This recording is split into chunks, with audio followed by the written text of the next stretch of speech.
Hey friends, welcome back to my booktube. So today I'm going to talk about something that's a little different. Usually I'm talking about books. That makes sense, this is a booktube. But I am also a writer, so I thought today I would talk about writing.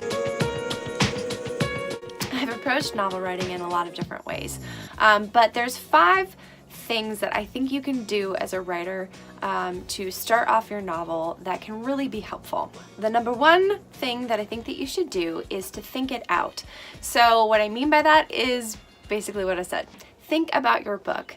I mean, take it around with you here, everywhere you go. I am a fan of taking long walks when I think about my book.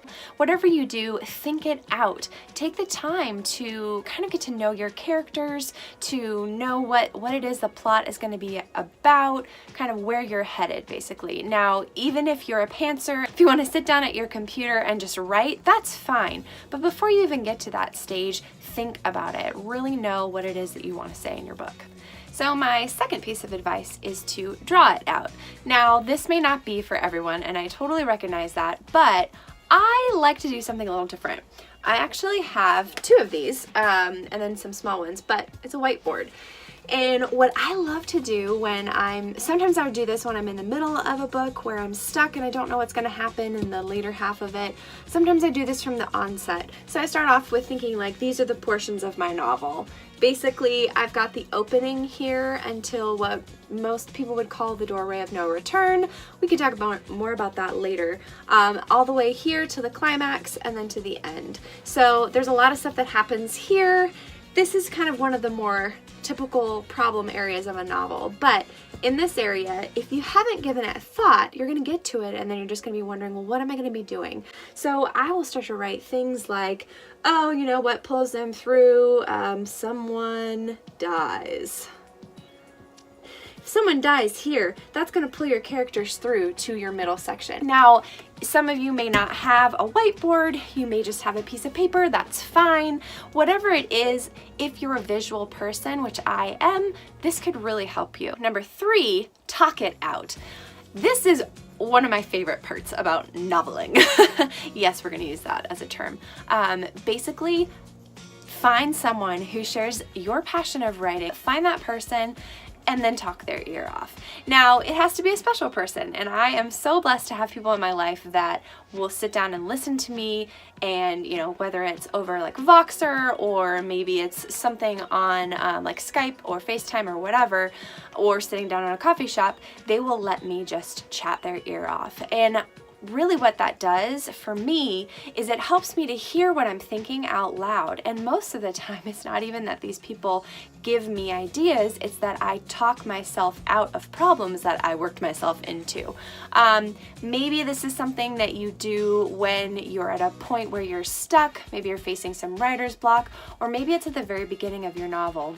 But whatever it is, find that person or persons and talk to them about your book. All right, my number 4 piece of advice is read it out. For me, read it out kind of has 2 meanings. You have the one where you should be reading books in your genre.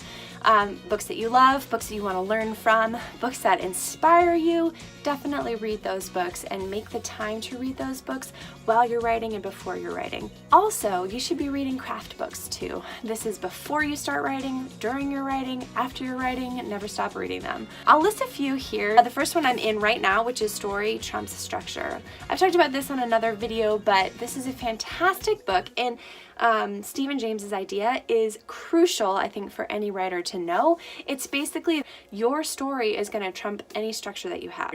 I have a specific way that I go about structuring my novels. Now, it's not a formula and it's not always the same, but I kind of think in the terms of my structure and then make sure that whatever I do fits the story. So take a look at this book from him.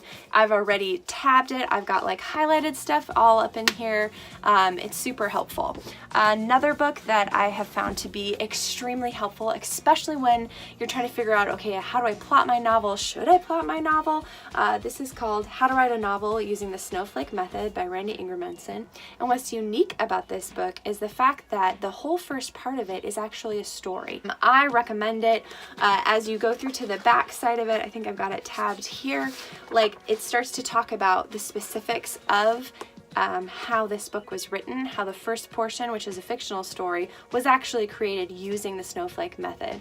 There's also software involved with this that you can get. Like, I didn't use it, but I do use the outline that he talks about to help me create my plot, basically. And the beautiful part about this book is the fact that if you do kind of go through it, you know, do your own loose version of it, you will actually have all of the elements that you need to create your summary, which is like the bane of every writer's existence. We have On Writing Well. This is on deck for me to read soon. I have heard amazing things about it. Same thing with The Irresistible Novel by Jeff Gerke. And then lastly are craft books that are in your genre. Now, I'm not currently writing a sci-fi, although I wish I was because I love sci-fi, but find resources that are specific to your genre. And number 5 is write it out. Yes, you have heard it here. Go write your novel.